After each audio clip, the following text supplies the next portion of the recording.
नमस्कार साथियों, बोलूं? पिछले दिनों भारत को लज्जित होना पड़ा, शर्मिंदा होना पड़ा।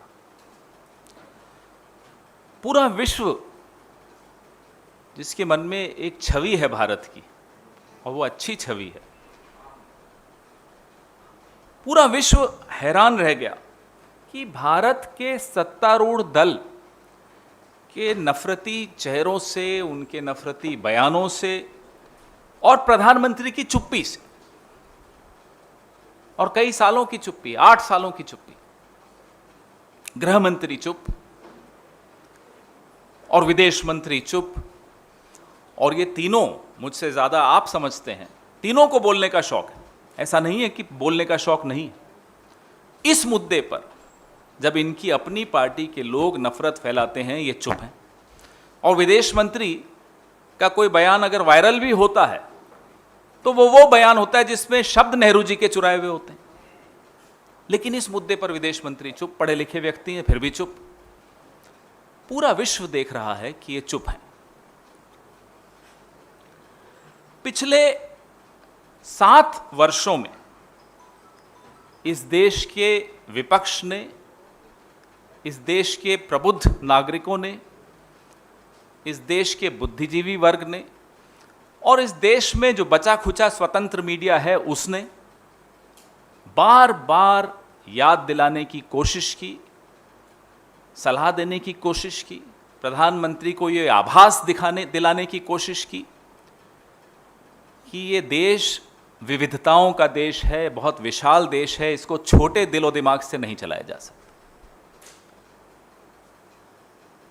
कई ऐसे मौके आए जब इसी मंच से हमने आगाह किया, चलिए हमसे तो आपको प्रधानमंत्री जी नफरत है, लेकिन इस देश के रिटायर्ड ब्यूरोक्रेट्स हो गए, समझदार लोग हो गए, जिन्होंने इस देश को बहुत भली भांति समझा है, वो लोग हो गए, वह सब आपको सलाह देते रहे। आपने न कुछ सुना और न कुछ बोला। आपका एक तोता मीडिया है, उस तोता मीडिया को आपने माध्यम बनाया और उस तोता मीडिया के माध्यम से आपने हम जैसे तमाम लोगों को, बुद्धिजीवी वर्ग को, विपक्ष को अलग अलग उपाधियों से विभूषित किया, उनको चुप कराने की चेष्टा की। अवार्ड वापसी गैंग, टुकड़े टुकड़े gang, Khan market gang, anti nationals, ये तमाम उपाधियों से आपने विभूषित करने की कोशिश की और उनको चुप कराया, मुहिम छेड़ दी उनके खिलाफ। और आज यह परिस्थिति पैदा हो गई कि विदेशी मुल्कों की घुड़की पर आप तुरंत कार्रवाई कर देते। अपने देश से आवाजें उठती हैं, उनको दबाते हैं, बाहर से आवाज उठी और आपने कार्रवाई की। और कार्रवाई क्या की? अपने ही दल के अधिकृत प्रवक्ताओं को फ्रिंज कह दिया। फ्रिंज का हिंदी न प्रणव भाई को मालूम है, न संजीव भाई को मालूम। आपको मालूम हो तो बताइए। अपने ही दल के अधिकृत प्रवक्ता, उनको आपने फ्रिंज कह दिया। आप कैसे फ्रिंज कह सकते हैं, हमें तो यह नहीं समझ में आता। आप भी तो इन्हीं रास्तों से गुजर कर यहां तक पहुंचे। यही गलियां थी जिनसे आप गुजर के यहां तक पहुंचे हैं मिस्टर मोदी। आप नहीं किसी को फ्रिंज कह सकते। आज आप फ्रिंज कह भी दें, कल यही नुपुर शर्मा, यही नवीन कुमार जिंदल आप ही की पार्टी द्वारा मुख्य धारा में लाए जाएंगे। कल का फ्रिंज आज का मेन स्ट्रीम है, आज का फ्रिंज कल का मेन स्ट्रीम बनेगा। हम आपके भाषण नहीं भूले हैं प्रधानमंत्री जी। सितंबर 2002 खैरलांजी गुजरात, उत्तर प्रदेश 2017 शमशान कब्रिस्तान, दिसंबर 2019 कपड़ों से पहचाने जाते हैं। ये वक्तव्य आपके हैं। आपको मैं याद दिला दूं, ना केवल आप उन्हीं रास्तों से गुजर कर यहां तक पहुंचे हैं, आप आज भी वक्त आने पर उन्हीं रास्तों पर चले जाते हैं। आज जो आपके नवरत्न पूरे देश में जो गुल खिला रहे हैं, जहर फैला रहे हैं, मत भूलिए वक्त आने पर जब विदेशों से प्रतिक्रिया बंद हो जाएगी, यह सब नवरत्न फिर से स्थापित हो जाएंगे, फिर से जहर फैलाएंगे, फिर से गुल खिलाएंगे। क्योंकि विदेशी मुल्कों ने गोली मारो वाले वक्तव्य पे कोई प्रतिक्रिया नहीं दी, आज वो व्यक्ति आपके केंद्र में मंत्री है। लेकिन इन दोनों पर प्रतिक्रिया आई तो आपने उन्हें सस्पेंड कर दिया। आपको भी लोग देख रहे हैं, पूरा विश्व देख रहा है, मत भूलिएगा। आज आपकी गलतियों का खामियाजा देश भुगत रहा है। जो काम विश्व के अनेक देशों को भारत के खिलाफ लामबंद करने का जो काम पाकिस्तान 70 साल में नहीं कर पाया, आपने 7 सालों में करके दिखाया। 70 साल पाकिस्तान लगातार कोशिश करता रहा कि कैसे अलग अलग मुल्कों को भारत के खिलाफ लामबंद किया जाए, उसको हमने विफल किया, हमने उसको सफल नहीं होने दिया। आपकी करतूतों से आज आप सफल हो गए वो काम करने। विश्व हैरान है, जैसा कि मैंने आपको कहा, और देख भी रहा है कैसे 8 सालों में संवैधानिक संस्थाओं को आपने खुर्द-बुर्द कर दिया। विदेश मंत्रालय तो एक ऐसा व्यक्ति चला रहा है जो विदेश मंत्रालय को अच्छी तरह समझता है। उसकी नाक के नीचे हमारे दूतावास भारतीय जनता पार्टी की प्रेस विज्ञप्ति बांट रहे हैं। कभी हुआ इस देश में? फ्रेंड्स ऑफ बीजेपी है ना विदेशों में, कहीं कई इनकी जाहिर और गैर जाहिर संगठन है भारतीय जनता पार्टी और संघ के, वो बांटे। ये दूतावास मेल भेजकर नत्थी कर रहा है साथ में भारतीय जनता पार्टी की प्रेस विज्ञप्ति। ये क्या हाल बना रखा है आपने? माउथपीस बना दिया आपने दूतावासों को भारतीय जनता पार्टी का। अब आपने इस देश को बहुत शर्मिंदा कर लिया। यह देश अब शर्मिंदा होने से इनकार करता है। हम शर्मिंदा आपकी गलतियों से नहीं होंगे। न सही वक्त पे आपने सही बात सुनी, न सही वक्त पर आपने सही बात बोली, और आज अलग अलग मुल्कों के सामने आपको गिड़गिड़ाना पड़ रहा है, सफाइयां देनी पड़ रही है। ये हमें बर्दाश्त नहीं है। भारत का प्रधानमंत्री, भारत सरकार सफाइयां देती फिर रही है। क्यों? क्योंकि भारतीय जनता पार्टी ने गलतियां की हैं। ये कैसे बर्दाश्त होगा? अब भी समय है, प्रधानमंत्री जी चेत जाइए, और यह जो सांप पालने का शौक आपने पाला हुआ है, इस शौक को अब खत्म कीजिए। बीन बजाइए, सांपों को अपने बिलों में वापस भेजिए, क्योंकि अब ये सांप आपको भी डसने वाले हैं। Friends, over the last weeks, we've had to face as a country a lot of shame. Can you please switch the mobile off? The entire world has a particular image of the country of India. It's a beautiful image. An image of a country which is proud of the kind of disparate contradictions which it can take along with it. It has multiple cultures, religions, languages living in it peacefully, learning from each other. We have been very proud of this, and the world has been very surprised at the way India has, despite its contradictions, has managed it so well. Today, all that has changed, thanks to one man, one party, which is Narendra Modi and the BJP. You haven't heard the Prime Minister speak a word. You haven't heard the Home Minister utter a word. You've definitely not heard Mr. Jaishankar speak on this issue of hate speech within the country. And 3 of them, mind you, are very, very fond of speaking. In fact, the External Affairs Minister, the one clip which went viral of his speech had words borrowed from Nehruji in it. Why doesn't he speak today? He can borrow from Nehruji, we don't mind. Nehruji belongs to all of us. Borrow from him, but for God's sake, open your mouth.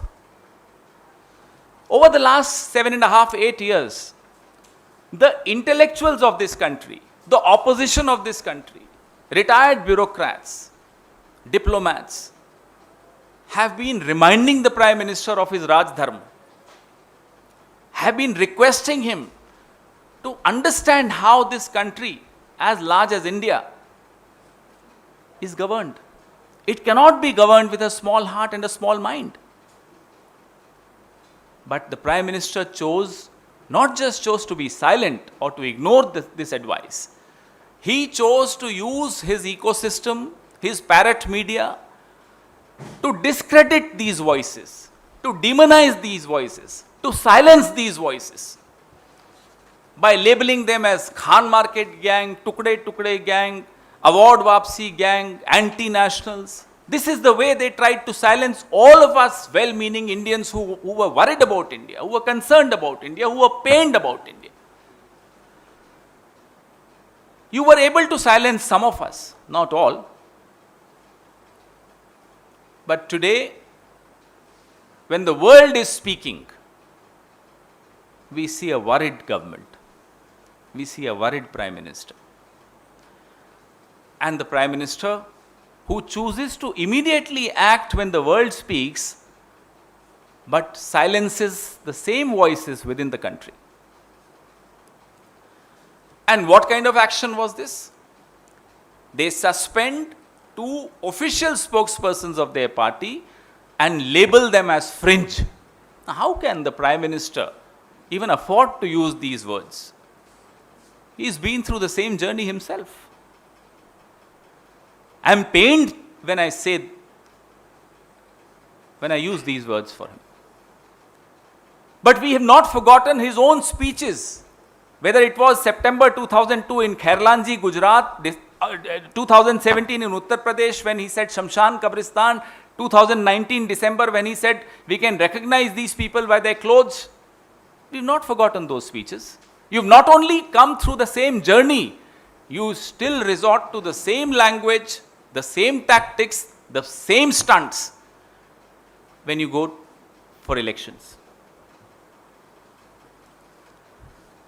Because the international community did not point out at the Goli Maro comment of one of your leaders, today that leader is an important minister in your cabinet. Because the global community reacted to what Nupur Sharma and Naveen Jindal said, you chose to act against them. What is the message you are sending to the world and to your own country? Yet you will silence the voices of sanity within your country and immediately act when foreign countries ask you to act. Because yesterday's fringe is today's mainstream, we have every reason to believe that today's fringe will be tomorrow's mainstream. So choose your words carefully. The entire world has watched how we have done away with our constitutional responsibilities, with our institutions. Can you imagine our embassies distributing the press releases by a political party? BJP. It has never happened before. Why should the embassies be distributing BJP's press releases? What are the friends of BJP, so-called friends of BJP doing abroad apart from raising funds for the BJP? What are the various named, unnamed, non-state players abroad which are protected by the umbrella of RSS doing? They should be doing this, not the embassies. Why is the embassy becoming a mouthpiece of BJP? We want to know. Enough of shaming our country, Mr. Prime Minister. Please make sure that all these snakes that you've nurtured are called back in their holes. That's where they belong. Because now is the time when the snakes are out to bite you. It's in your own good that you speak up. Thank you. Your questions, please.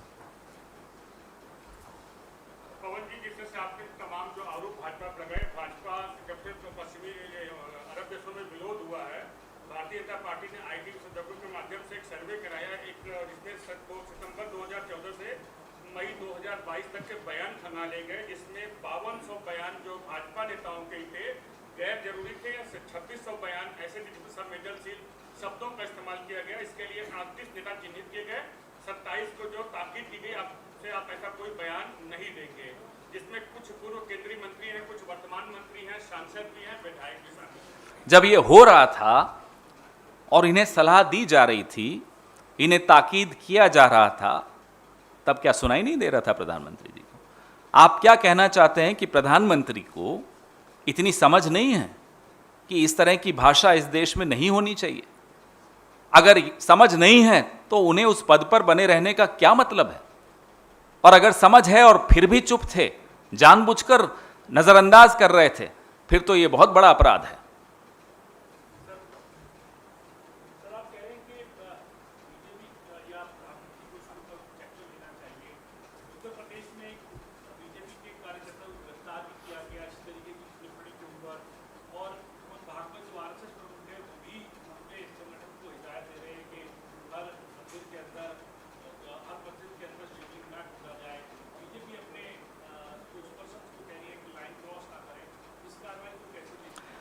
पहले तो आप बोतल से जिन बाहर निकाल देते हैं, फिर वो जिन जब आपको डराने लगता है, फिर आप विफल प्रयास करते हैं उस जिन को वापस बोतल में डालने का। और ये चेहरे और मुखौटों का खेल हिंदुस्तान ने भारतीय जनता पार्टी और आरएसएस का आज से नहीं देखा, पिछले 70 साल से देख रहा है।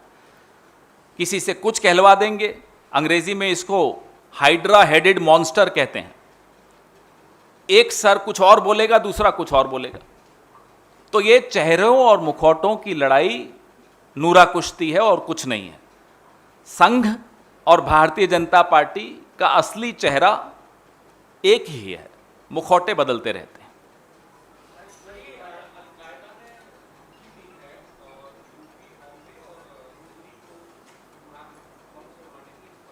जो काम सरकार को और सरकारी एजेंसीज को करना चाहिए उसी पर वो ध्यान दें तो शायद किसी धमकी का हम पर कोई असर नहीं होने वाला। हिंदुस्तान एक मजबूत देश है, हमारे फोर्सेस पर, हमारी इंटेलिजेंस एजेंसीज पर हमें पूरा भरोसा है।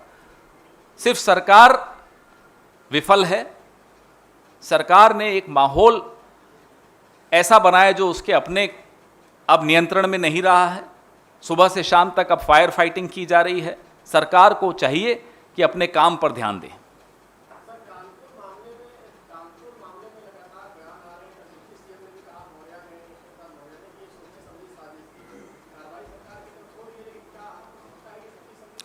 ये माहौल किसने बनाया, क्यों बनाया, पहले इसका उत्तर दिलवाया जाए। क्यों आज इस देश में सुबह से शाम हर जगह यही चर्चा होती है हिंदू मुसलमान की? कौन है जो तोता मीडिया को सुबह फोन करता है? मैं तो उसका नाम जानता हूं, आप लोग तो सब जानते हैं, आपके तो मोबाइल्स पे उनके मैसेजेस आते हैं, जो सुबह आपको निर्देशित करता है कि आज यह मुद्दा उठाया जाए, आज डिबेट्स इस मुद्दे पर होंगी। क्यों ऐसी डिबेट्स होती हैं? क्यों ऐसी एक मुहिम चलाई जाती है टेलीविजन पर? क्यों धार्मिक तथाकथित धार्मिक गुरुओं को, अलग अलग धर्म को बैठाया जाता है और लड़वाया जाता है? आपको इसका उत्तर मुझसे ज्यादा मालूम है कि ये कौन करवा रहा है। ये कठपुतलियां हैं और कठपुतली का धागा किसके हाथ में है।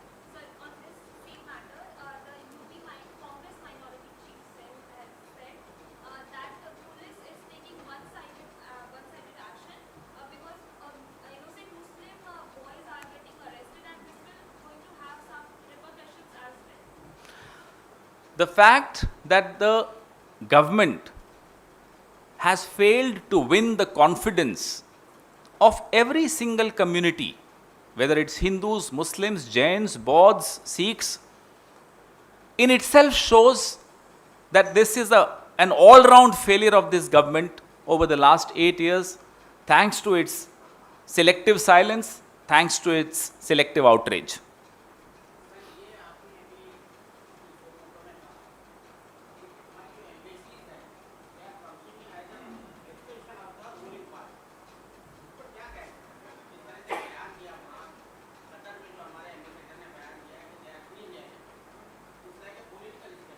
No, it's not just That in itself, of course, is a political statement.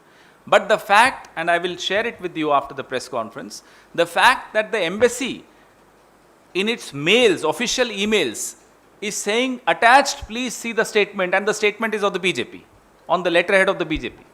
Now that is something which is absolutely unacceptable. इस बयान के बाद अब बैकलैश भी है, बॉयकॉट्स ड्रग्स को लेकर मांग आ रही है, अरब कंडीशन में जो है कहा जा रहा है कि ड्रग्स को जो है बॉयकॉट किया जाए, इंडिया में भी किया जाए, इकोनॉमी में कितना बड़ा इम्पैक्ट पड़ेगा। Office statement one is this question, second is Rajya Sabha के जो चुनाव है उसमें आप कैसे देखते हैं कि हॉर्स ट्रेडिंग का आशंका है ताकि आप लोग जो है राजस्थान में एंटी ड्रग्स विरोध के बाद बीजेपी ने इसी को विरोध किया है, बाड़ाबंदी जो है हरियाणा के एमएलए की हो गई राय जो है और महाराष्ट्र में बाड़ाबंदी है, तो राज्यसभा के चुनावों का किस तरह जो आपने पहला सवाल पूछा, इकोनॉमी पे बैकलैश, ना केवल विदेशी मुल्कों ने जो कहा उसके बाद उस पर आधारित करके मैं यह जवाब दूंगा, लेकिन क्या नफरत और विकास एक साथ चल सकते हैं? अगर हमारे देश में सौहार्द नहीं रहेगा, सामाजिक शांति नहीं रहेगी, तो क्या कोई भी निवेश करेगा? छोड़िए विदेश को,